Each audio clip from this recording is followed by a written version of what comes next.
Hello, everyone, and welcome to State of the Republic Live. It is Open Cup match week, and we're really excited. And this is one of two live shows that we'll be doing this week. Tomorrow we do our town hall, but today we're going to be focused mainly on the Quakes and what they bring to the table and what we can expect from them, just as the video title says it on here. So, welcome everyone who's joining. I see we have a good amount of people tuning in right now. Feel free to leave your comments on Facebook or YouTube. If you're on Twitter, go ahead and move to Facebook or YouTube if you want to leave a comment, because unfortunately, Twitter has something where you can't leave comments on there. But feel free to participate during the show. We'll be reading comments as we go. But let me go ahead and introduce our guests tonight. First, I want to go over to the guys that do tectonic takes. Let me first introduce Chris, or Crispy Chris, as he likes to be known here. How's it going, man? Welcome to the show. Hey, how's it going? Thank you for having me on. Yeah, thanks for being on. And also Ivan Ornelas from, again, Tectonic Takes as well. Welcome to the show, Ivan. Hi, thank you for having me. Pleasure to be here. Awesome. And then also, let's go over to Jamon. He is from the Quakes Epicenter and the Aftershock Show. Welcome to the show, Jamon. How's it going? Hey guys, how you doing? Thank you so much for having me on. Good, thank you. And of course, join us from our State of the Republic podcast team, all the way from Arizona, Jared. Welcome, Jared. It's great being here and great having some guests on the podcast. Welcome. Glad you were able to make it. Yeah, it's really awesome. This is the first time that we have anyone from an away team that we're playing against on a live show. But we're going to be doing more of these shows because it's always great to hear from our rivals, especially with big time fans, what they have to bring to the table on the game that we'll be playing against them. And so today we're going to be covering on a couple of different topics related to the Quakes, so everyone gets a better understanding of what they'll be like on Wednesday. So, but before we get right to it, let's go ahead and see what some of the comments have to say. Scott Bradford making the jokes. We're gonna start seeing some banter here and there too. So you guys will probably understand that. Yeah, yeah, it's all good. But Scott Bradford, Quakes, more like the Quivers. That's our Scott. Always quick with the banter. Now, if Billion Bishev, he's a guy who played with us, and he's playing with Central Valley Fuego now from USL League One. If he were to play with their Quakes, Scott would all of a sudden be a Quake fan, though. So there's a chance he might move to the Quakes if they, manage to sign Billion. So. We'll put it this way: our guy Scott, when Villian was playing for Oklahoma City or OKC Energy FC a year or so ago, Scott actually flew out a couple times to Oklahoma City for those matches. Myself, I've got family out there, so I have that. But yes, if Scott were to join the Quakes, he'd be right on the spot getting a new kit. Yeah. Oh, he would be. So there is that. Yeah, he said USL League One Player of the Week, mind you. Yeah, shout out to him for getting those honors. And then we got William saying, "Hey everyone, welcome William to the show." All right. Well, first things first, I want to talk about the recent U.S. Open Cup match that the Earthquakes had. It was really dramatic, and I know some of us that stayed after the game, and shout out to William himself, which was commented because we were watching the game after our own cup game, watching all the PKs, and it seemed endless. It seemed like Seattle had the advantage, and then they lost it, and then it seemed like we were going to go all night and never get to sleep, and and just see everyone continuously shoot those PKs. But I want to hear from you guys. I'm going to go around here, and we can go in screen order to make things easier here. But what happened in that game? Because I only saw the PKs. I didn't see what happened beforehand. But I want to know, how did it get to PKs, and how nervous were you guys in that PK shootout? Yeah, chances missed. I would say definitely there was a shout from Benji Kikanovic where he was just about where the keeper was, outside of the box. Keeper rushes to him. he goes to shoot the ball and it flies it over the net. That could have been the winner there for the Quakes, but kind of a close game, a little bit of a scrap between the two teams, and ultimately it goes to penalties. And when it goes to penalties, it's anybody's game. It's really gonna be a close one, and for it to go to penalties was absolutely nerve-wracking. Gave me vibes of the Europa League final with Manchester United going all the way to penalties. It's just we got Goatsano on our team, and we pulled through into the next round. Yeah, I mean, like I said, it was super dramatic, and we couldn't believe how many PKs were happening. But Ivan, were you feeling the nervousness as well as those PKs were happening? Absolutely. And not only that, like in a penalty shootout where both teams are playing their starters, it's nerve-wracking. But Seattle Sounders and San Jose Earthquakes were using a lot of rotation players as well. It's very interesting because sandwiched either side of a CONCACAF Champions League final that Seattle Sounders won, they played the San Jose Earthquakes twice. We beat them in the league, but we knew that was going to be a little trickier because we weren't playing the same players in the cup as we were in the league. And you know, when Jackson Ewell missed that penalty, I felt for him because he was starting to turn over a new leaf, or in his case, an old leaf. He started out very well as a Quake. He had a bit of a rough patch last season, and he's starting to find his feet again. And it would have been very unfortunate if his penalty was the one that cost the Quakes, but ultimately Leo Chu also didn't convert for Seattle, and then came down to the goalkeepers. Cleveland didn't, and Bersano made his. Yeah, the goalkeepers are the ones who unfortunately had to be the the bad guys there at the end, or I should say just the Seattle goalkeeper, but someone's gonna miss eventually.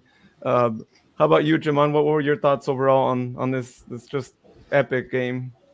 Yeah, well, I had the opportunity to be there live.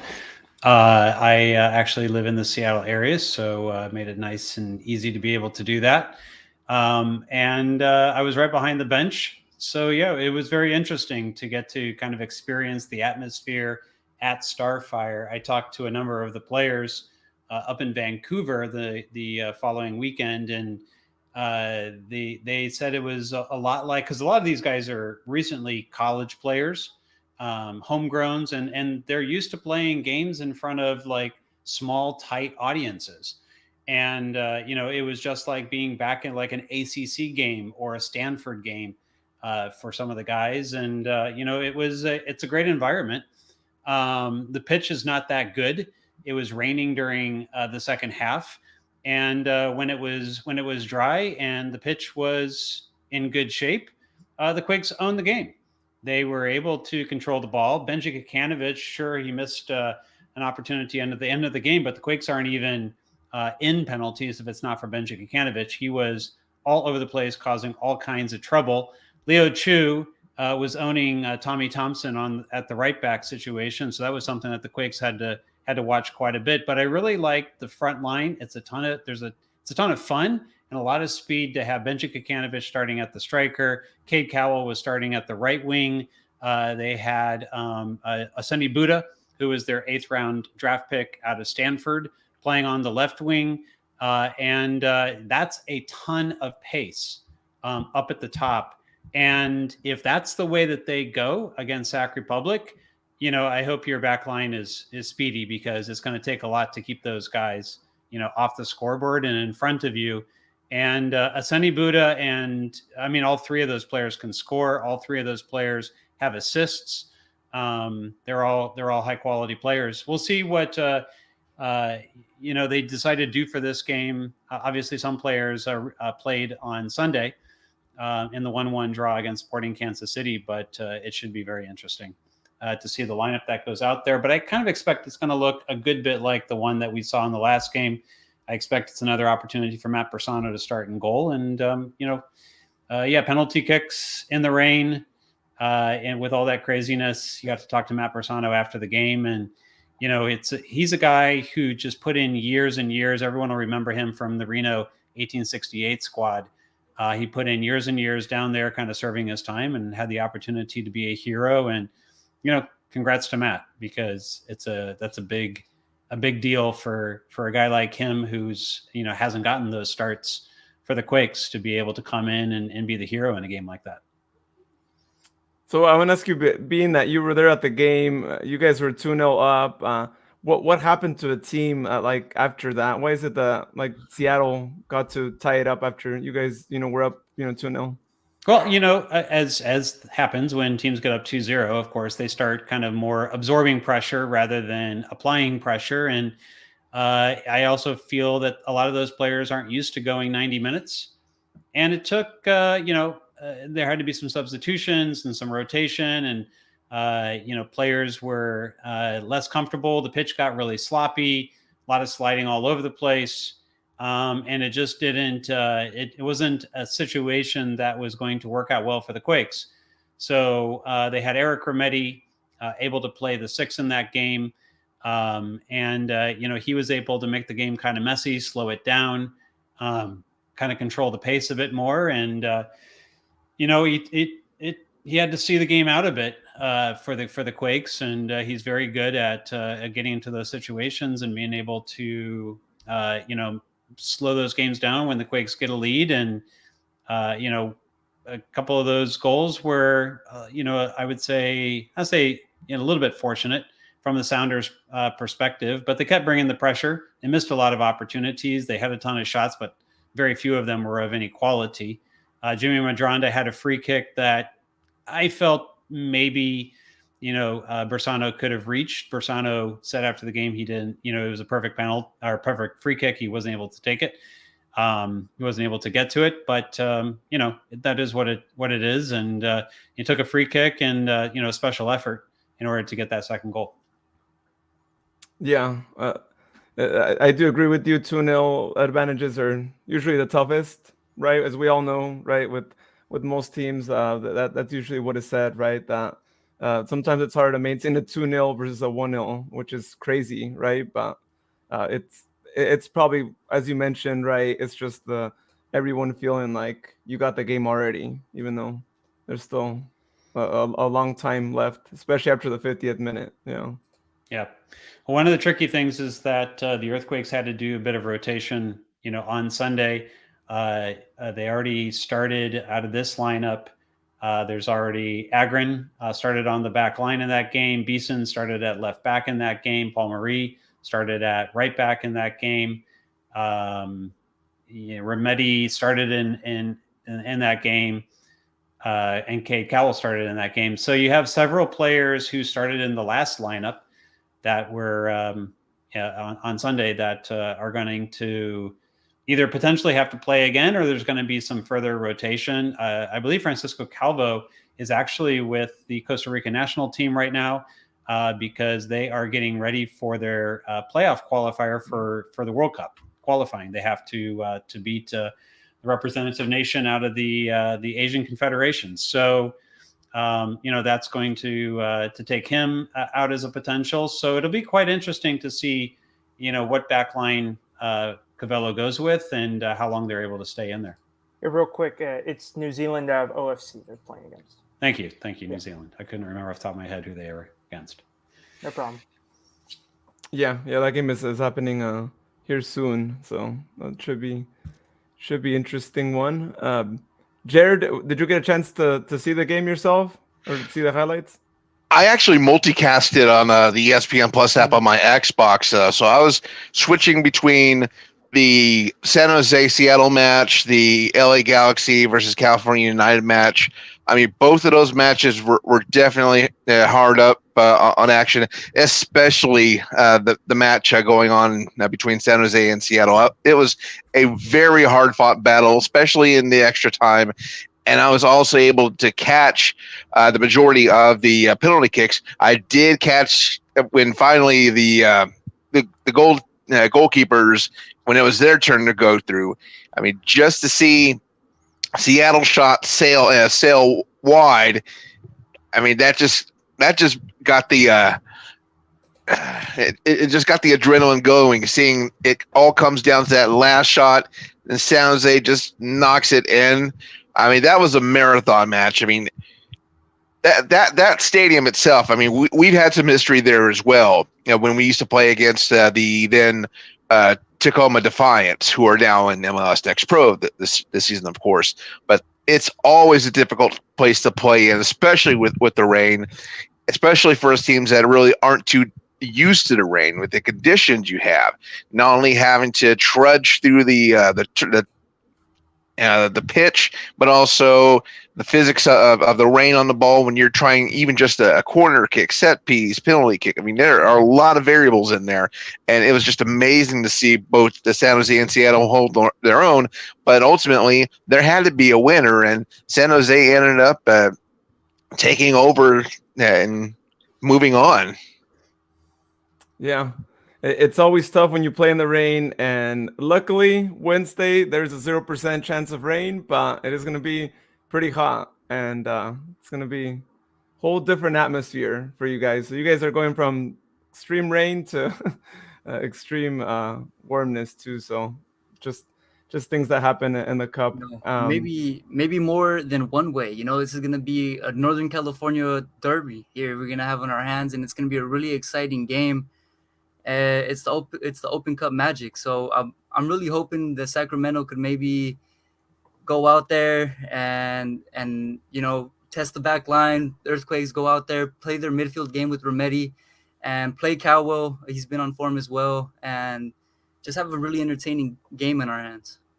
It's looking like it's going to be 91 at 7 p.m. on Wednesday, so probably like high 80s by 7:30 at kickoff. Should be pretty interesting there weather-wise. Which is great. I mean, we have, you know, when it's rainy season, we have the worst of luck sometimes, and then it's also raining. It was raining at not the last cup game that we had, but the one before that when we played against Central Valley Fuego. It rained for just a little bit too, and it was pretty windy. So we'll take hot weather any day versus the rain. Yeah, so, the Earthquakes are sending up a couple buses full of people. Sounds like they're going to have the supporters groups there, so it's going to be very interesting. That it seems like it's going to be a packed crowd, and I think it should be a great environment for the game. That's awesome. We enjoy seeing away fans because we don't always get as many in the USL, and it's really great to see anyone. And we're certainly ones that would do the trip out there. I know I did it along with probably 70, 80 others at the last Open Cup when we visited back then Avaya Stadium, right? And so it's great when people make the trip out there, especially on a midweek game. It's really tough. Absolutely. It's funny you mentioned the Avaya game. I was actually able to go the last time we played in the Open Cup. It was a thriller of a game, ended 4-3. Back when Vaco was still on the squad for the Earthquakes, he bagged the brace. It was really entertaining, and now to go away to Sacramento, we got a game on our hands. Actually, the guy that we mentioned earlier, Billion Vijev, he scored a goal against you guys on a free kick. I don't know if you guys would recall that too, but he scored in that game there too. So funny coincidence there. So I think I remember that. you remember? Yeah, okay, yeah. No, it was it was a thriller, right? And that's what we like about cup games, right? When they're like that, we left the stadium, although we lost, we left on a high note, and it makes you feel good, especially when you have to make the drive out to. I believe Andrew Tarbell was in goal, and I think if you go back and watch the Earthquakes in was it 2019 when Tarbell was playing a lot of games, he gave up more free kick goals than any other keeper in the league ever. So that you score a free kick on Andrew Tarbell, you know, it's like scoring a penalty. Yeah, everyone does it. So, right. Well, we're thankful he was there. That's San Jose's answer to Bobby Shuttleworth. Oh yeah, Bobby Shuttleworth. Poor Atlanta United having to use him. I mean, he was a late season acquisition a few years ago, and it just seemed like he was giving up cans of corn left and right. He was a food bank. He would basically clear it out. I mean, he would just roll it out in the middle of traffic. I mean, with people right there, ends up scoring against us. We had that happen more than once. So I'm just glad we have who we have right now. I mean, I will put it this way. Even last year, we had Rafi. This year we have a golden goal winner in Danny Vitiello, who we acquired from Pittsburgh. We also have Carlos Saldana, who's gotten a few clean sheets. So we've got a good back line, but we just got to hope it can hold up against San Jose. Yeah, well, with all due respect to Andrew Tarba, I mean, at least he did win an MLS Cup as a backup to Columbus, but, it all worked out for him at least. I was about to say, I checked out the schedule, and if there's a possibility that after the U.S. Open Cup on Wednesday, maybe Sac Republic will carpool with San Jose. We'll drop you off at Oakland, and then we'll go to the airport to fly to LAFC. So that might be the weekend plans. Yeah. See, Luis, you thought I was doing planes, trains, and automobiles. I mean, you got San Jose, Oakland, Sacramento. There's going to be a whole lot of Amtrak California and BART action going on. Monterey, San Diego. And I am going to the Monterey match next month. Wow, that's awesome. Yeah, I'll just everywhere. And you guys play LAFC, right? You said that's where you guys travel, and we travel to the Bay. Everyone's just traveling. Yeah, this U.S. Open Cup match is our first of 4 on the road. That game against Sporting Kansas City is our last home game for a while.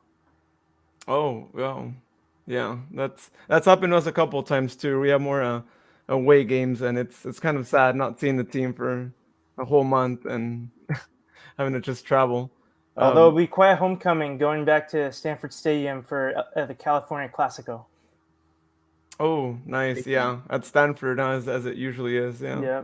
This is great. A game like that, you need to have it at a higher capacity stadium. So I want to talk about the recent MLS matches that you guys have had, and anyone here, feel free to chime in. We want to get a better idea of what you guys bring to a table on Wednesday. What's the team's form like over the last couple of games? I know you guys just tied 1-1 last night, but before that, how has the team been like form wise? You want to go ahead and take that one, Ivan? Oh, sure, gladly. So essentially, I believe it was the day before the U.S. Open Cup match against Bay Cities. I believe April 18th was when Cavallo took over for Almeida. And so we had the U.S. Open Cup game the next day against Bay Cities. We didn't really learn too much about what Cavallo was going to do for a coach there. Like Bay Cities, they're doing a wonderful job. But the real test was going to come when we resumed MLS play, and we're pleasantly surprised to say that the San Jose Earthquakes have only lost one MLS match since Cavallo took over. That was a 3-0 loss to defending MLS champions New York City in the NYC. But since then, we've also beaten Seattle Sounders 4-3. We got a narrow 1-0, but still impressive win over Colorado Rapids. Some draws against Vancouver and the aforementioned SKC, and we beat Portland Timbers. So we fared well, particularly against the Cascadia trio, where it feels like we've dropped points so often against them in recent years. So it's a nice stretch of form. At the time of this discussion we're having, the San Jose Earthquakes are currently 11th in the table, but we're only 4 points behind Houston in that 7th and last playoff spot. So similar to it's a similar situation, Western Conference in both MLS and USL Championships. Still early in the season, a lot of teams close together. Yeah, one of the things that's been really interesting is kind of the offensive explosion under Cavallo. Now, the other night against Sporting Kansas City only got 1 goal. But they played a really deep block, which there's a good chance that the Quakes will face a deep block against Sac Republic as well. Although home teams tend to come out quite a bit more. That Sporting Kansas City team was really beaten up. They were starting a lot of second level, maybe even sometimes third level players in that particular match. They had DPs injured. They had Daniel Shalloway out, who had scored 2 against Austin and then got into a fight. Fountas was out for the same reason. There was 4 reds given at the end of that game against Colorado. And so they had a weak lineup. And so they did something that's very uncharacteristic for a Sporting Kansas City team, which is they sat back deep and just defended. and try to take advantage of an opportunity, on the counter, which they were able to get and be able to score. But it was a untypical kind of game for what the Quakes had faced. They had faced a lot of presses, and one of the things they had gotten much better at was scoring out of the back, playing forward, getting a little bit more quicker in the transitions, and starting to take advantage of those. So you can see they took a ton of shots and had 5 shots on target, had a ton of possession, a ton of passes, but with the deep block, they weren't really able to break it down the way that you would hope, and that's just something that they haven't had to do. Everyone has been coming out and playing them, and when teams come out and play, they've been scoring 3 goals a game pretty consistently, 2-3 goals a game almost every time out under Alex Cabello, save for the New York City FC game, one game against Colorado, which Colorado made that game pretty messy, and then the Sporting Kansas City game last night. And other than that, it's been a lot of goals. Now they're still giving up goals as well, despite Cabello moving away from the man marking structure under that Matias Almeida brought, putting more numbers behind the ball. But teams are now scoring goals in different ways than they were before. The previous game, they gave up 2 goals against, who was that? That was Portland.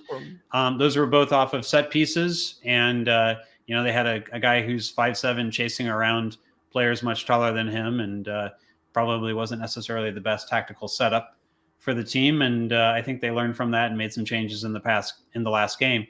But giving up goals off of set pieces much different than giving up goals off of teams just running straight up the middle of the field and getting in behind your back line and having kind of their way with being able to attack you through the center of the pitch, because sooner or later those set piece goals are going to dry up and go away, just as they have for the Earthquakes, who started the season only scoring off of set pieces, and more recently all those goals have dried up too. So set pieces, can help you in a particular situation. They could be the difference in a game like this, but over the course of a season, they come and go. And, it's something that the Quakes are facing right now. So they got to battle through it and figure out how to handle those situations a bit better. Excuse me. Well, you mentioned Almeida, and I actually wanted to ask you guys too, and especially because I know the Tectonic guys here are Chivas fans, so they're very well familiar with the guy who gave them their last championship. What changed with the team after Almeida left? Because everyone thought, Almeida, he was with you guys before, and you guys had some solid games, right? But what happened this season that just changed the team mentality after he left? First and foremost, I want to say that I kind of miss out watching the Earthquakes with them, but as well as some of the worst moments watching the Earthquakes with them. I still got my bobblehead here, just because, what he did for Chivas was crazy. What he did, bringing in trophies, and some of what he does, bringing in the players that he knows well that will fit in the system for him. But with Cabello now, I feel like we are going to see the shift of the system, and we have seen the shift of the system, as well as with Wondolowski being an assistant coach. I think that's going to allow the team to feel this sense of a connection, maybe from having someone a little bit more to look up to, like Wondolowski giving the pointers. I believe they'll probably end up playing more of a midfield game instead of the high press a system that they were playing under Almeida. They've been playing the wings very well with I've seen sometimes Kaganovich drift wide, or as well as Cade Cowell. He had a really good game versus Portland. So I believe that under Cabello, we're going to see a little bit of a different system develop over time. And so far it's working, with the 1 loss, a couple of draws, and a couple of wins on the bounce. And it seems like there's momentum there, and it's not just loss after loss. Not so long ago, we had started the season without a win, for a handful of games on the row. So in order to, last loss being against New York, I believe. So, there's momentum there, and I being a fan back at the stadiums is, it's becoming more and more electric. I think it's a similar situation at Leeds United. We saw the difference when Marcelo Bielsa was sacked, and then Jesse Marsh came in.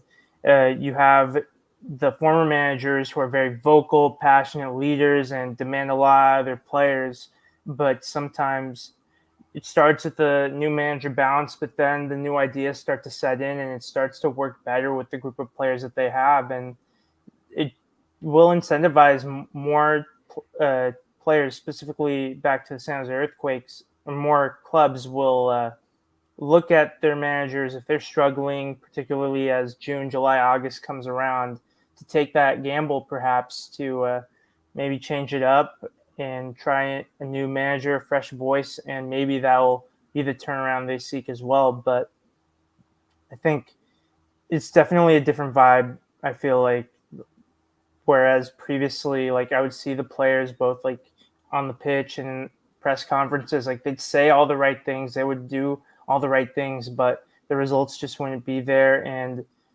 winning those individual battles would sometimes be too much to ask in these tight games. And those inches can be miles that the other opposing team can take advantage of. But those minor differences are what is helping the San Jose Earthquakes be a little bit more competitive, although some habits die fast. Like die hard, sorry. We still give up some painful goals at the end of first halves, but one step at a time. For me, the main thing with Almeida was I thought he was a really good person in terms of getting players to buy in. You see right now with the departure of Heinze from Atlanta, you see it with Losada leaving DC United. These managers that have Bielsa-like styles and tendencies ask a lot of their players. But what's interesting is in the other two clubs, when those coaches were out, the players were very quick to get on social media and very quick to give information to the media about how they did not like playing for those managers. Half the players would, half the players wouldn't. They were very divisive managers at the end of the day. The one thing that's really, really interesting about the Earthquakes to me is either they're doing a really good job keeping things in house if there's been problems in the locker room, because that never got out publicly. And one of the things that I talked with Jack Skane the other day in Vancouver for an interview, and he told me that you couldn't help but like Almeida and his staff. They were just good people, and they always put the players in a position to be ready for games, to be able to be successful. But Matias's system had problems ever since he lost El Maestro. He one of his assistant coaches, recently became very, very sick and hasn't been with the team in over a year, and it's never been the same since. And I feel like the man marking system, we saw it with Marcelo Bielsa. It's got a lot of holes, and it's possible to pick it apart. And one of the things that happened was people just knew how to beat the system. And, I think a change was necessary. I think the players would say a change was necessary. Kind of got to that point. And, Cavello, while he does not have the trophies that Almeida has, he played for La Masia. He played in the Barcelona Academy. He's a chief methodologist for Espanyol in La Liga. He understands, the tactics of soccer, and he's come up with a tactical system that generally works. Now, he's going to have to change from being a methodologist to being a coach. And we saw last night some of the shortcomings of that approach. Overall, we saw last night that his substitutions that he put out there were not tactically oriented to what was actually happening in the game. They were the wrong substitutions. I know a lot of people were very excited, particularly the Latino fans, to see Shofis back on the pitch. But I believe Shofis is going to be gone after June 30th. I think he's not going to be sticking around. And, it's the Quakes are going to have to learn to get by without him. And I think that subs should have been happening on the left side of the pitch rather than the right side of the pitch. And, the results potentially could have been different last night. So these are things that Cavello is going to have to adjust to. And I think he's going to have to learn to get by here soon without Showfees as well. One of his first big decisions, I think, is he said that he wants to integrate trophies for as long as he's at the club, which can only be for one more month and some change. So normally when you think of these situations where 99% chance that player is gone in a month, you might think, okay, these could be Useni Buddha minutes or something, but Trophies is still a very talented player. There's the camp that believes you got to use him while you have him. And then there's the other camp that thinks that let's focus on players that are guaranteed to be here for the rest of this season. So I think that's going to be his first big call, and whether that works out or not, whether Trophies can be productive and maybe leave with a couple parting gifts in the form of a goal involvements, that's going to start to shape more perceptions of Cavallo beyond just being, okay, that new manager bounce. I think the important, it'll be interesting to see if he plays Showfees tomorrow night and starts him. That's possible. Showfees has a month here to make a statement as to why he should stay with the San Jose Earthquakes. And then there's the business of extending his loan with Chivas. What does Chivas want in order to be able to extend this loan? We actually don't know. My understanding is they've been asking too much. The Quakes don't want to pay that. We'll see what happens. Things can change. Their president has said he'll never play for Chivas again. It's rumored, that Matias Almeida may want him in Athens. And, when this loan ends, it's quite possible we'll see him, go to Athens if the Quakes and Chivas can't come to terms. But I think there's a good chance that he actually starts in this one. It could be quite interesting to see, Showfees on the pitch in Sacramento and see what he can bring to a game like this. Absolutely. Yeah, I know all the Chivas fans, even the ones in Sacramento, probably want to see him, but of course they maybe don't want to see him score, but just want to see him out there too. But it's an interesting situation when you have a player that you have a feeling is not going to be there anymore. So hard thing for a coach to decide, right? Do you want to play this guy or just focus on the guys that are actually going to be there for the rest of the year, right? So it's just the unfortunate thing, I think, of the MLS system, right? Since we don't really coincide with the other leagues, and you have these different situations getting players mid-season and all that. Yeah, and I think Liga MX is trying to be wise to that, because there's been a lot more players traveling north of the border from their league to play in MLS, and this could be one way that they can sort of halt that progress in these niche situations where, like, oh, if you want to loan this player, we're going to up the price, so it's going to be pretty interesting to see how that works, especially now that Seattle Sounders produced the first chink of the armor, winning the CONCACAF Champions League. There's going to be more competitions where Mexican, American, Canadian clubs are going to be competing more regularly, so it's going to be very interesting. Yeah, lots happening on there, and us who are big fans of both leagues are really excited for what's going on there. I want to talk about this because you guys have a guy who is regularly in your starting lineup, and he's a former SAC guy. I believe you guys loaned him out to us for just a couple of seasons, and all of our SAC fans watching right now are going to recall this name. I know Jared's seen him live, I'm sure, a couple of times when he was out in Sacramento, but can you guys tell us more about how Tommy Thompson is doing with you guys? What's his form like recently? Because I know he's probably going to want to start, if possible, on Wednesday because of the memories he has there. And I'm sure it's going to be a special one for him to play against us. Yeah.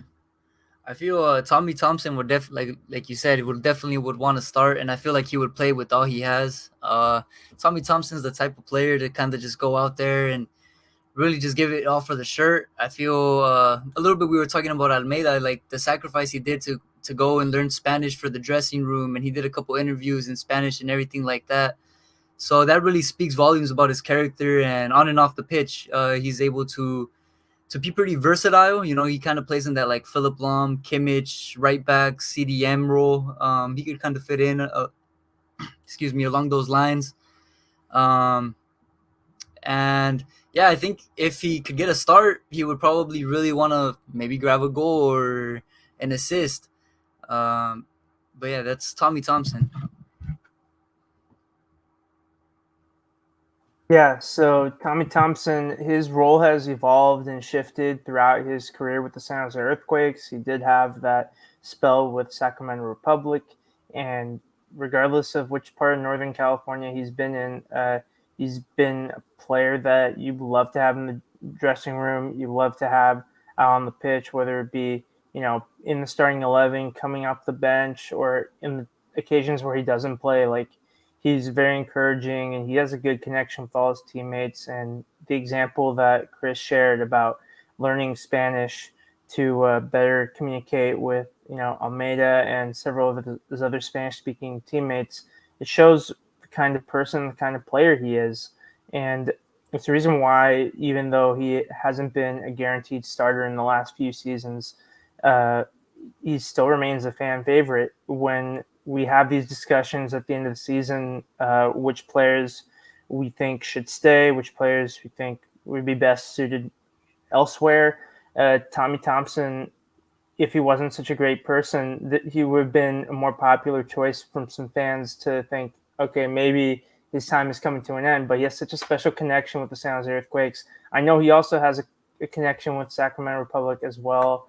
And there's going to be fans on both sides that are going to be looking forward to seeing him for sure. Yeah, Tommy's their first ever homegrown player. There's a special connection with Tommy in the club. It's one that you see with a Chris Wondolowski. You also see it with a Shea Salinas. I think Tommy Thompson is next in that conversation. There's just some sort of special bond between Tommy and this club. That may never go away. He may be part of the San Jose Earthquakes for a long time and transition into the academy or into the coaching staff like Wando has. I could totally see that with Tommy. Nobody gives more of his time to youth programs in the Bay Area out of the team. If you ask for an interview, Tommy's always willing to give it. If you ask for somebody to go out and meet kids at a school and give a little talk to them, Tommy's always willing to do it. There's not a more stand-up guy. I mean, him and Shea Salinas both are just excellent people, ambassadors for the club, and have been for many, many years. I think Tommy's finding it tough to figure out how to best integrate post Almeida. Almeida saw him as this guy who could come in, and Almeida likes to take midfielders and turn them into defenders. It's a thing that he's done in multiple stops, and he did it with Tommy Thompson. And initially, it worked actually really well. And I remember the speech that Tommy gave in 2019 after the Earthquakes had gone out and lost their first 4 games, and right before a game with the Portland Timbers, where Tommy, basically said, "I believe in this team. I believe in this coach. I believe in us. We're going to turn this around, and it starts tonight." And the Quakes went out and won their first game under Matias Almeida. And it was a lightning bolt, and the Quakes immediately got better. And part of it was because I believe people like Tommy were stepping up in those situations. More recently, he's struggled in that right back spot, and Cavello seems unclear whether he sees him as a more central midfielder or an outside back. But I do think, given the backline situation for the Earthquakes right now, with the injuries, with Calvo traveling, with Nathan potentially still being out in health and safety protocols, we're not quite sure where he's going to be. Tommy Thompson, for me, is a lock to start at right back again against Sacramento Republic. And, he's not going to be facing Leo Chu, so hopefully it goes a little bit better for him, in this particular game. But one of the things that I noticed Cabello doing with Tommy in the last game was really kind of working on, when does he go forward? When does he go inside and provide some additional support? Where should he be positioned, more inside and outside? There's still some things being worked through there. And because Tommy's not getting as many minutes in the MLS games, it's kind of learning on the job with what Cavillo's expectations are to some level, I think, in these Open Cup games. But again, hopefully he'll be up to the task. And I think there's a good chance you're going to see Tommy Thompson go a minimum of 60 minutes plus in this particular game. Yeah, and we did have a comment from William. More than likely, Tommy's going to have a mini welcome home party before the game starts. And for that, it wouldn't surprise me. I mean, like you said, he is a very stand-up guy. Just the fact that he took the time to go through language learning apps to learn Spanish to better communicate with his teammates and probably even communicate with the community as well for that. I mean, that's definitely admirable. I mean, it's great to see players, take that initiative rather than just try to haphazardly communicate on the field to other folks. And really, whether it be San Jose, Sacramento, Tommy Thompson, I mean, at this point, with all the, with all the, it's the best way to put it. With the spark that he has with his teammates, the community, and the fans, I don't think he's going to have a problem paying for a meal anywhere in Northern California. He's not going to have to worry about pulling the wallet out. I mean, he's just that awesome of a guy. I mean, I do still have some memories of him playing for Republic FC. I mean, he was great on the field, always great to see him, and I'm just glad that San Jose is able to enjoy having him as long as they're willing to have him. So just for him to come back to Sacramento, I mean, it's going to be a joy. I just know it. He played a few games at Reno 1868 as well. And when I talked with Ian Russell before one of their playoffs for an article, I said, if you could get anyone from the Quakes, who would it be? And he goes, Tommy Thompson. He's just that kind of guy where you, particularly in, a USL level type game, you put him in there, he is going to make a difference. He is, he knows the league. He knows what success looks like in that league. I believe one time he had a hat trick, if I remember right, for Sac Republic, or it was maybe a brace plus an assist or something like that. He had a really big game. He's just always seemed very comfortable going from playing with the Earthquakes all week long and then just showing up, to play in a USL team that he didn't practice with all week long and getting success. He's that kind of guy, and coaches really value that ability to be able to plug him into different spots.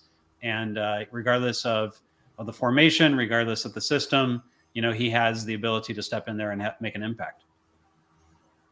Yeah, it's really awesome when you have players like that. And it was so crazy that the days when you'd see players go from MLS to USL in Sacramento, and like you said, right, just how much commitment they had for both clubs, and including a club that they hadn't really played for much, right? So he's definitely one of those guys, and I'm sure he'll be in the starting lineup, or at least we'll see him at some point on the pitch too. William says, hat trick goal can be, in my opinion. I recall that moment.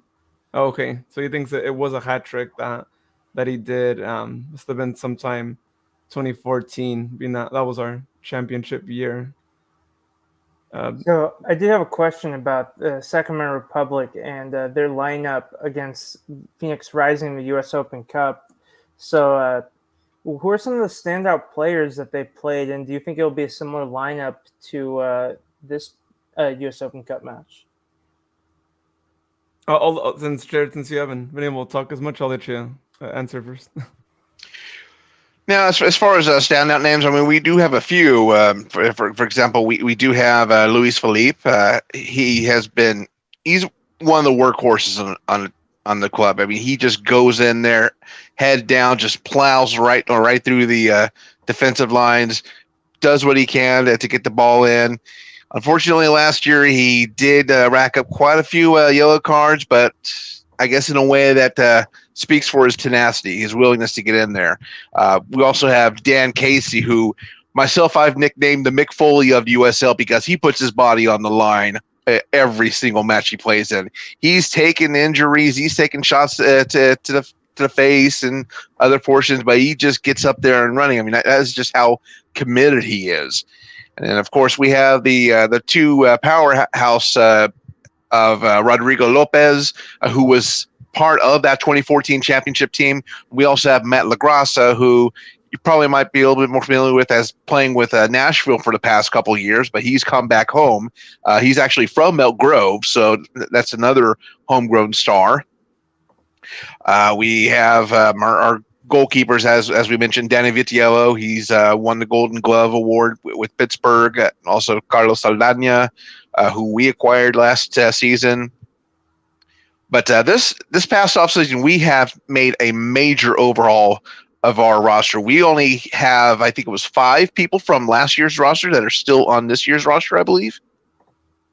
I mean, Wow. our owner Kevin Nagel saw that with the major investor backing out. Unfortunately, it had an effect on our team last year. But the fact that now this past offseason he has actually put more investment into the rosters, we're seeing bigger names coming in. We have Zako Lewis. I mean, he's come in here and there. He's managed to fight in to get minutes. We also have Douglas Martinez Jr. He's actually had the Brazilian method of to build up more speed, just to pull the short legs up and just keep running. We also have Malik Foster, who actually was a carryover from last year, but he was injured here and there. But I was there in New Jersey a couple of weeks ago when we played New York Red Bulls 2 in Montclair, New Jersey. He just barely got substituted late in the second half, and then he just managed to take a feed off of Martinez Jr., knocked the goal in at the 88th minute. We had no idea that he was actually going to be there, let alone get into the game. And then also Duke Lacroix, one of the 5 carrying over from last year, he actually had family out there in New Jersey. We actually had more with him than Red Bulls 2 had in their supporter group. So that was definitely a welcome group. But yeah, we do have quite a few names.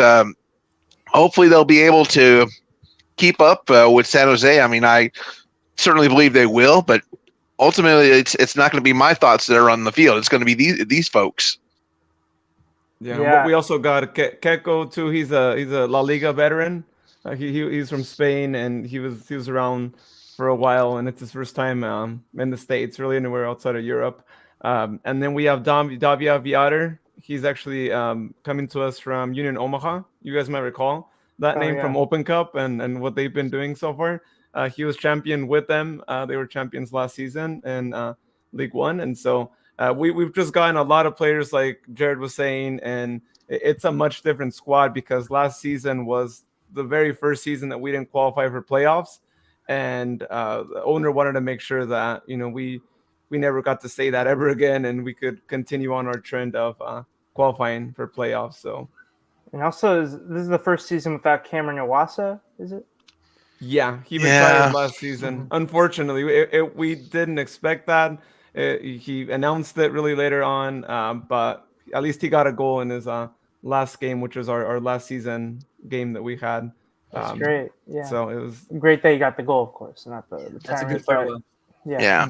I mean, the game ended up a tie, but just the fact that he scored the goal for us, I mean, that just put the icing on the cake. And myself and Luis, we actually got to hang out with them for a short time after the match once he was done with some of his other obligations, I guess you could say.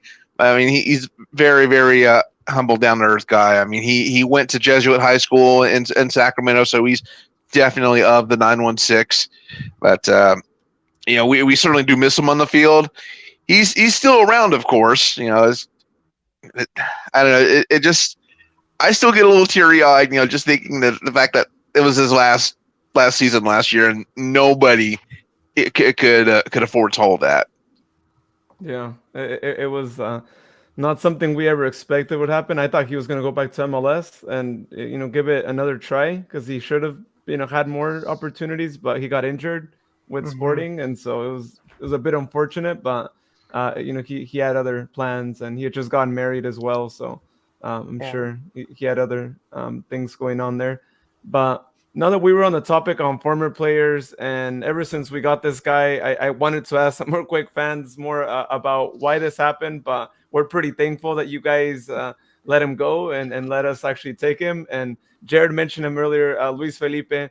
I want to hear you guys' thoughts on this guy, because he's been a phenomenal player with us, and we're super happy to have him, because he's one of those players that he'll play 90 minutes, and if you're losing, he's going to be out there running. Yeah, he's a really interesting player.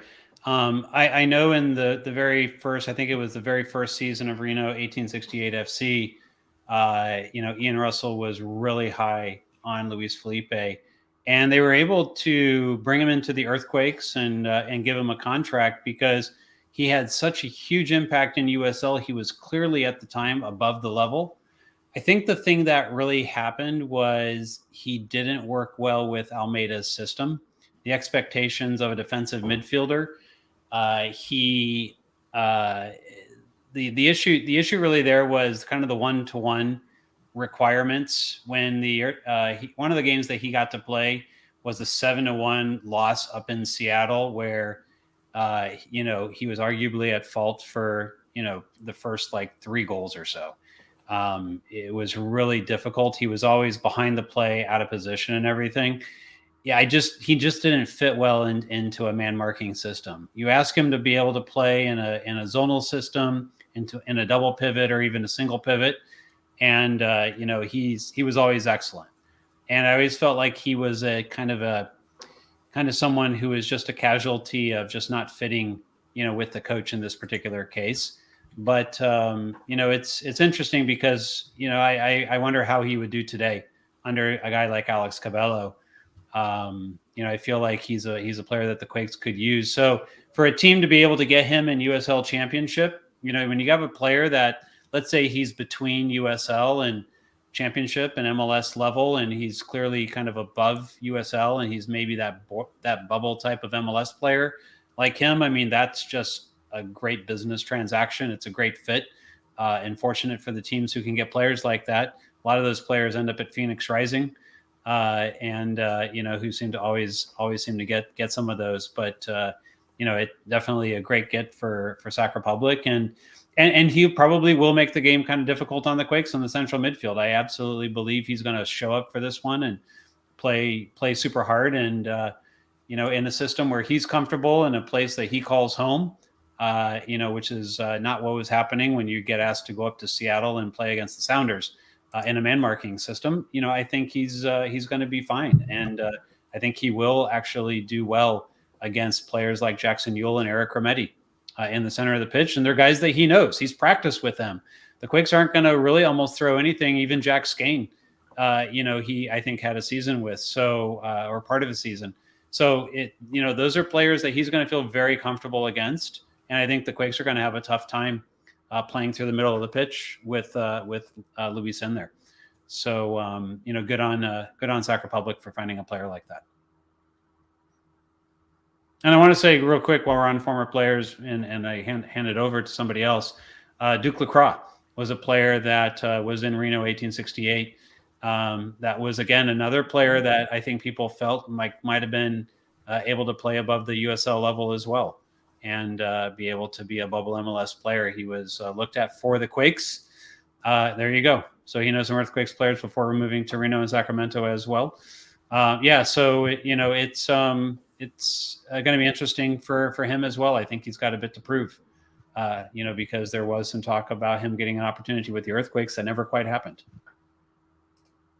Yeah. Oh, and he's a great player as well. Yeah. I mean, he's been having standout seasons with us that I wouldn't be surprised if he does make the the move to Earthquakes next season, because he's a guy that should be in MLS, and I think it's only a matter of time. Of course, we want to maintain him for as long as we can, but realistically, we know he's a MLS guy, and he'll be there soon. What do you think of the state of the USL Championship? Every year, there's a couple new league teams added. You have Detroit coming up from the lower leagues, Monterey. It's really exciting because I feel like with MLS, like they're still, going to add a couple more teams when they get to 30. But as great as that picture of those teams look like spreading across the country and in Canada as well, there's still a few parts of the country I feel like there's passionate soccer fans that could definitely be right at home at MLS, but they're doing a great job at USL, and those voids are filled tremendously by USL Championship. So when you combine those top 2 levels in particular and overlay them onto the map, you see quite an impressive collection of soccer fandom forming in North America, in my opinion. I definitely agree. As far as Detroit, I mean, they already had a built-in culture. I mean, right from the get-go when they were playing in their previous league. But now you add them into the USL. I mean, that's bringing them even to bigger lights as is. I mean, usually when you have an expansion club such as Monterey or other clubs when they've started out, usually the seating has been kind of low to middle, but it seemed like Detroit just fills up Keymark Stadium all the way through for each game. I mean, they are that fervent about their club. I'm glad we have a team like that in the USL Championship. I know recently there had been some recent controversy as far as a TIFO that was brought in, and there's been some drama with that. But that aside, I mean, you just love how passionate the fans there are in Detroit. Monterey just barely got their home stadium, Cardinal Stadium, opened up this past May, and I know they've been getting their fans out there. They have been very, very patient while Cardinal has been refreshed, new items added in, with them being on site of CSU Monterey Bay. It's definitely going to be an interesting match going out there in June in person to see how they take it. But there have definitely been a lot of transactions with clubs either coming in or going out. Some of the clubs, of course, have gone to MLS Next Pro, like Tacoma, Tacoma Real Monarchs, a few other clubs. Mm-hmm. Yes, Sporting KC 2. New England Revolution 2, they've made the move. So really, there's only a couple of clubs left that are playing this season, which is ultimately going to be the last season in the USL club. Red Bulls 2, Loudoun United, LA Galaxy 2, they've moved on. Some other clubs that have always been in USL but have either been on hiatus or moving. OKC Energy FC, they had a situation where they've had to refurbish Taft Stadium. It's basically a high school soccer stadium in Oklahoma City owned by OKC schools. So they've had to go on hiatus this year. They plan to return next year. The Austin Bold FC, last year was their final season in Austin. It was noted that last October that they are ultimately going to be moving to Fort Worth, going through a rebranding there. So thankfully they're still staying in Texas, although I kind of wish Austin was still around. I mean, I know they're in the MLS now, but just to have that USL level club. But there are other markets as well that really could use even a USL team. I know Reno, they've had their fandom, but unfortunately the owner was not able to keep them open. The former Fresno FC club, they've relocated and are the modern day Monterey Bay FC Union, of course. But also Fresno does have a League One club, the Central Valley Fuego, which, as Luis mentioned, William Bijev currently plays for him. That's basically his hometown. I mean, it would be great if they were able to make the move up to the USL Championship, but really, who knows? I mean, this is one of the biggest leagues that are on expansion, whether it be USL Championship, League 2, League 1. In fact, even the USL W League, the women's team, they just recently announced that starting next year in Stockton, they're going to have an expansion team out there. So it's great to see Central Valley soccer for both men and women move upward and onward as they can, because there's definitely a lot of talent in not just the Central Valley, but in Northern California and Southern California as well. Yeah, and not to mention the Canadian Premier League as well. So as we love Vancouver, Montreal, and Toronto, the big three in MLS, but as we saw in World Cup qualifying, Edmonton can be a site for some dramatic moments, such as in that Canada versus Mexico match. So we can't just limit it to once every World Cup cycle. Having across Canada as well, those teams in the CPL is going to be very helpful for North America as a whole. So it's a really exciting time to be a soccer fan here. So yeah, lots going on. That is one thing I do miss about the USL of old. I mean, we had the Whitecaps FC 2 playing. We had the Ottawa Fury. I mean, we actually did have a couple Canadian clubs play for us, but ultimately they left the club in some form or another. In fact, I believe it was Ottawa Fury had sold their rights to, I want to say, the Lou City. I may be wrong on that, but we need to get more Canadian clubs in the USL Championship. I mean, we got to bring them back. It's all for the love of the sport. Yeah, we definitely want more teams and more representation, right, in areas that don't have a team. Well, one last thing, and I'm gonna go here in order of who I need to let go here soon because they need to get going. I want to just hear if you could just give me a couple of Quake players we should keep a close eye out for on Wednesday, and also your prediction. First, since you got to go first, Jamon, let's go to you. What are some of those players and your prediction? Let me give you two players to keep an eye on. I mean, outside of the players that you would normally think of, for the Earthquakes, and not knowing whether Shofis and some of those first level players are going to be a part of this game from the get-go. I would keep an eye on Benji Kikanovic, and I would keep an eye on Aseni Buddha. They are both very exciting players. They're both extremely creative. They have the ability to get assists. They have the ability to score some exciting goals. Aseni Buddha, when he is playing in for Quakes 2, he is so far above the level that he just controls the whole gravity of the game. It's really something special to watch. Now, I believe USL Championship's a level above that. And so, I think it's going to be a really good test for a player like him. But, he's been able to carve up these other two games in the Open Cup games that he's played in. Benji Kikanovic, 5 goals, 5 assists for the Earthquakes last year in very limited minutes. Had a very successful second half of the season, coming on for a team that was, not going to, be a part of the playoffs, and was able to create some excitement around a team that a lot of fans had already started to write off and wait till next year and move on to the NFL season or whatever they wanted to do next. But he kept a lot of us kind of glued in there for a while with some exciting play.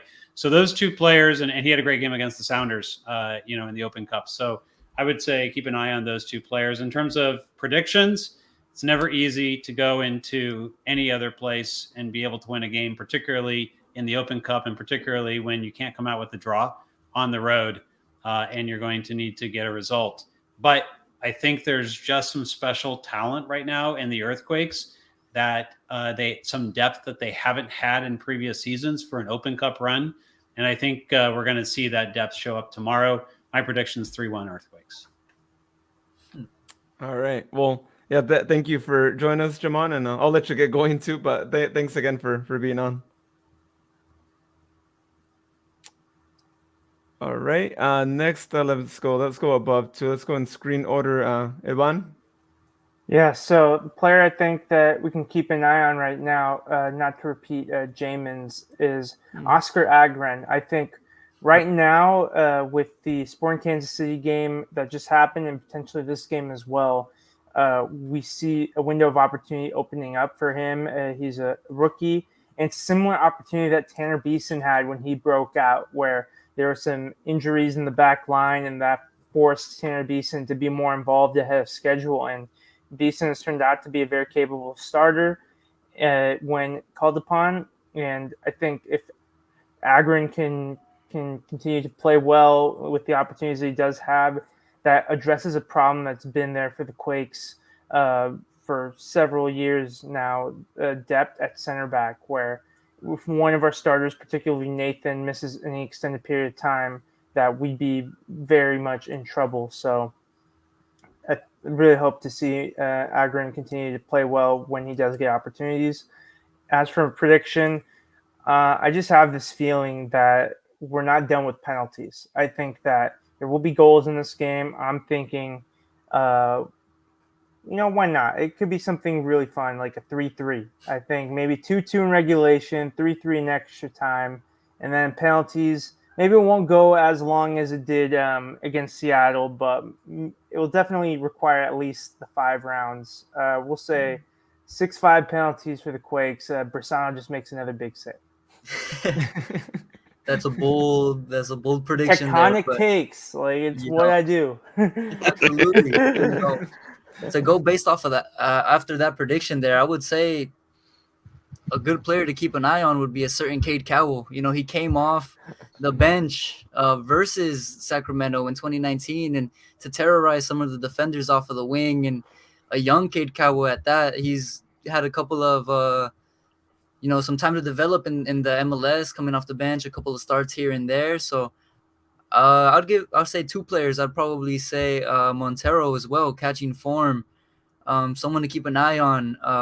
A transfer into the Earthquakes recently. So yeah, with the Quakes, I want to go ahead and say for the prediction, I'm gonna go say another tectonic take, but I'm gonna say 4-3 for the Quakes to win it.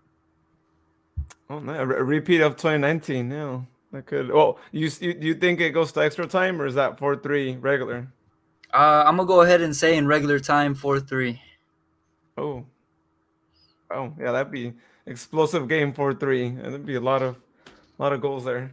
Yeah, the way it's been going with the Quakes has been a lot of goals. I'm hoping that maintains, and as well with Luis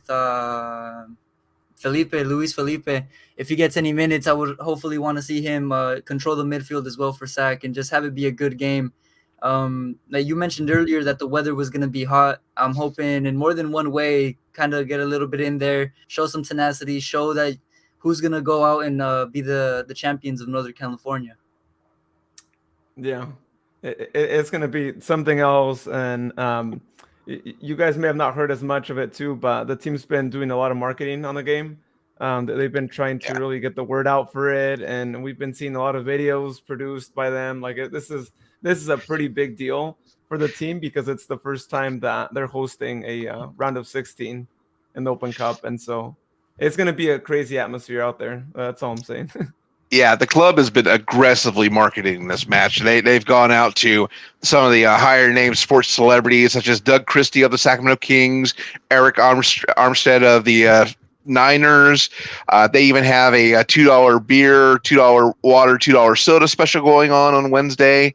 So it's kind of pulling from Phoenix's $1 beer deal for a couple of years ago, but I mean, this is even better to be honest, because especially for those that don't necessarily drink or are underage, I mean, the club still has them too with the $2 sodas and $2 waters, because we all know how much even sodas and waters can cost at really any sporting event, not just MLS, not just NBA, NFL, but even in the lower levels, lower divisions, they're going to be high. So for the fact that Republic FC is doing this for the fans, for everybody coming in, whether it be Republic FC supporters or Earthquake supporters, I mean, that just shows how much they want a full stadium. And really, this match definitely deserves a full stadium for everybody. I mean, if it were up to me, they'd be having this match over at Hughes Stadium, where they easily seat 20,000 plus. I mean, that's where the club started playing the first few matches in 2014 until they got then Bonnie Field put together, which is now named Hart Health Park. But either way, we need a full stadium. I mean, we got to get butts in seats. We got to get ESPN Plus pulled up everywhere else, which it'll definitely be running Wednesday night here, whether I'm at home or on the road. So best believe I'm going to be watching that game. Yeah, lots of people are. I mean, it's a rivalry. You guys call it right. I think we're still trying to figure out an official name for it, right? I mean, it's got to be something NorCal, but I think they're still.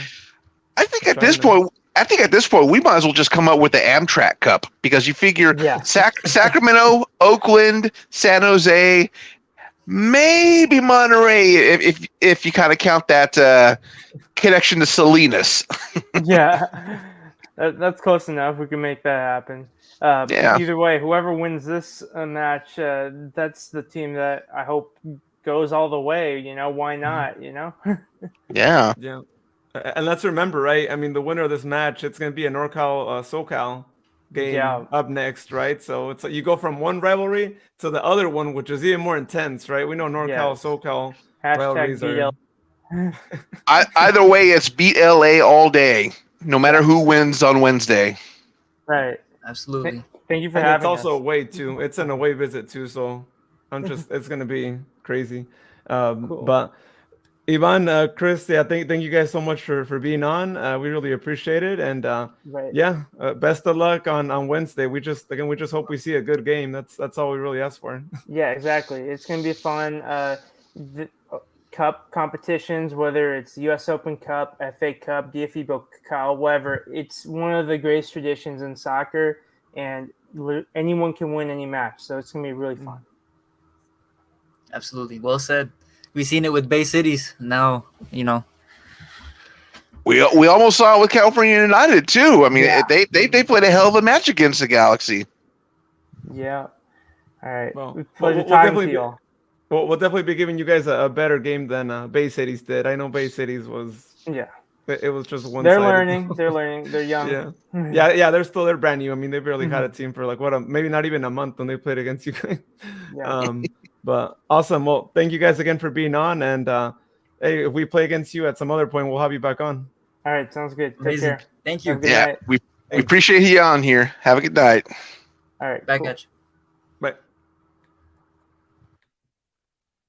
Well, that was really great, Jared. I know we gave our predictions yesterday, and I mean not yesterday, but when we recorded our last podcast, and well, this was the Quake side, but tomorrow is going to be all about Sac Republic, right? We can actually talk all about what we have to bring to the table on Wednesday. It's going to be happening at 7:30 p.m. and we are going to be having our special guest, Bjorn Vijev, join us because we know the guy is Mr. Open Cup, right? After Podcast Magic, it's like his second nickname is Mr. Open Cup because he scored that free kick goal I mentioned earlier against Quakes. It was a really amazing goal, right, out of a free kick. And then that 2-1 goal against LAFC at the bank, right? Like the quick responsive goal after they had just tied us. He was like, nope, we're going to be winning again. And I'll never forget those two goals. Those were Open Cup magic goals right there. Yeah, hopefully we get to repeat some of that magic. But before we get to thinking that far ahead, we got to focus on Wednesday first. Yeah, we got to focus on this game too. And along with BJ, we're going to be having a lot more fans on the show. So it's going to be a packed house, hopefully at the stadium, but also on our live show tomorrow. We're going to try and have that as well, as we're all really pumped up, right? I mean, it's literally just it's less than 2 days away. Less than 48 hours from this match happening, and there's still tickets out there if anyone's trying to purchase them. I'd purchase them as soon as possible if you want to get good seats, because a lot of sections are kind of priced out about the same, and so if you get your seats right now, you'll be able to have good seats. If you wait, they might be a little bit more higher seats. Either way, there's still good seats. I'm not saying they're not, because I think no matter where you sit at, you could still get a good view. That's the perks of having a small stadium, right? Not a 20,000, 25,000 stadium for the time being. And so we got to enjoy that as much as we can right now. And also tickets aren't that expensive. They start at, I believe, $17 and go all the way up. I mean, of course, if you go VIP, that'll be a lot more. But if you want like midsection seats, there's still some available. They run you about $47 to $51 if you're trying to get on like the lower level. If you want to get the slightly higher level but still in the middle, they are about $40.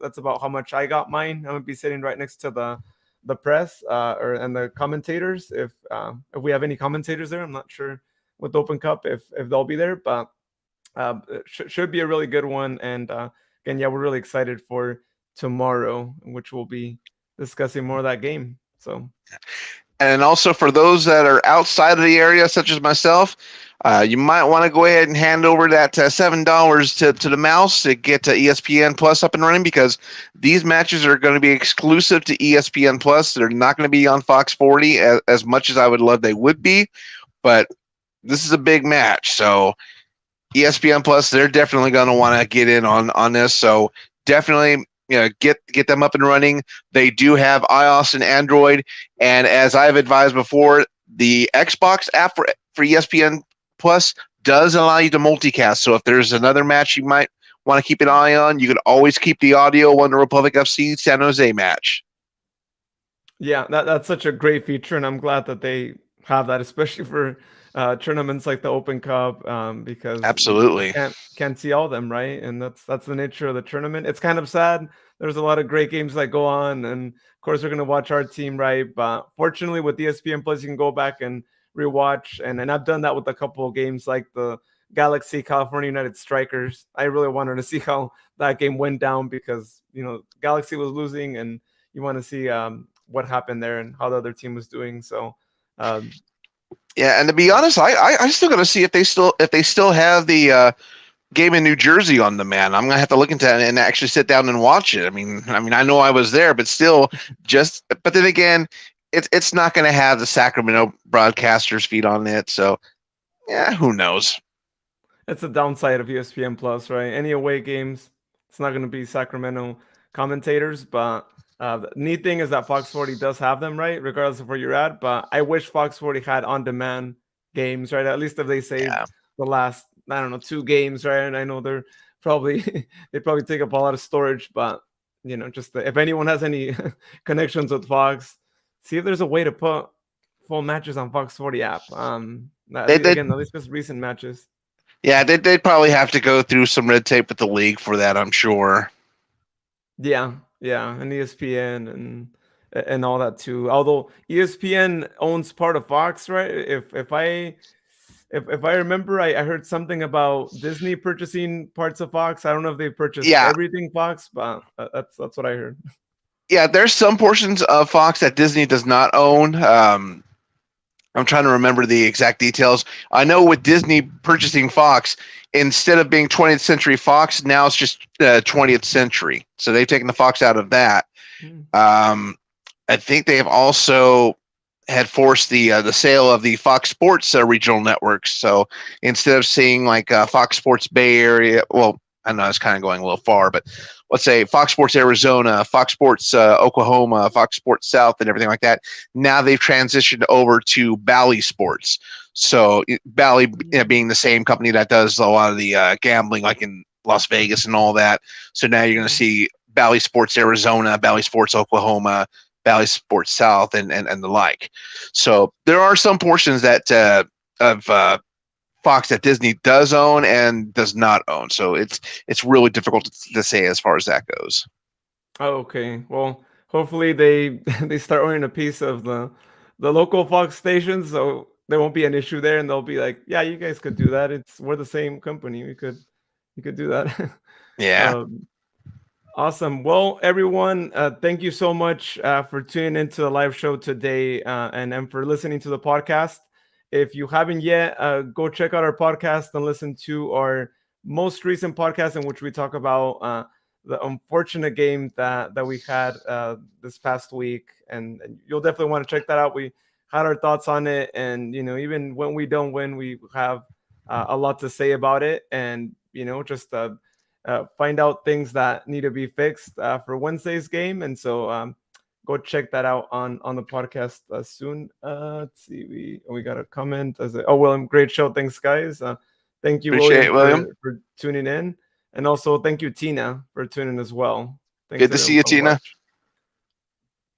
And thank you, everyone else who tuned in as well. Again, tomorrow we have our town hall special in which we'll be talking more Sac Republic against San Jose, and we'll have a lot of fans here. And feel free to join in as well on the comments if you'd like to join in. And let's all continue to be as hyped up as we are for this game because it's almost Wednesday, and we can't wait for that game. We know it's going to be something else. So, oh man, a big win would be a great way to kick off the 3-day weekend. It would, yeah, especially now making the trip out to Oakland, right? It's like we'd be going to their Bay Area home turf, you could say, right? After it's like we beat a Bay Area team, now we're gonna go beat another one. Imagine being 2 Bay Area teams in a matter of days, right? Because it'd just be like a matter of just a couple of days. Sacramento County is gonna grow threefold after this weekend, I hope. Oh yeah, that's what we hope, right? Get more of the Sacramento territory there. But everyone, have a great night. We'll see you tomorrow. Bye. Have a good evening, everybody. We'll see you tomorrow.